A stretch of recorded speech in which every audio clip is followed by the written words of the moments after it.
প্রেশারের ওষুধ কি একবার শুরু করলে আজীবন খেতে হবে? অথবা প্রেশারের ওষুধ শুরু করছিলাম কিন্তু এখন আমার প্রেশার নরমাল, এখন কি আমি অফ করে দিতে পারবো? এই ধরনের প্রশ্ন প্রায় সময় অনেকে করে। তাদের জন্য আজকের ভিডিওটা।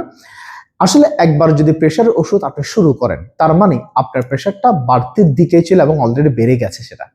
সো প্রেশার যেটা বেড়ে গেছে সেটাকে আপনি ওষুধ দিয়ে প্রেশারটাকে আপনি কন্ট্রোলে রাখবেন, কন্ট্রোলে রাখতেছেন। এই মুহূর্তে যদি আপনি আবার প্রেশার ওষুধটা বন্ধ করে দেন, তাহলে এখান থেকে কিন্তু ভয়ঙ্কর বিপদ হতে পারে।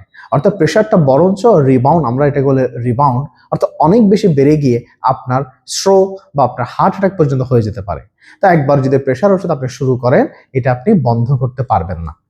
এটা আপনাকে লাইফ লং কন্টিনিউ করে যেতেই হবে। তারপরেও যদি কোনো প্রেশার ওষুধের কারণে কোনো সাইড এফেক্ট দেখা দেয়, সেক্ষেত্রে আপনাকে অবশ্যই আগে ডাক্তারের পরামর্শ নিতে হবে। তারপর আপনি ওষুধ পরিবর্তন করতে পারবেন, কিন্তু বন্ধ করতে পারবেন না। কারণ ডাক্তার যখন আপনাকে ওষুধটা দিচ্ছেন, তিনি নিশ্চিত হয়ে নিছেন যে আপনার প্রেশারের সমস্যা আছে, এবং প্রেশারটা আমরা লং টার্ম ধরে ওষুধটা আমাকে কি করতে হবে, খেতে হবে। সো ইনফরমেশনগুলো জেনে রাখবেন। ধন্যবাদ সবাইকে।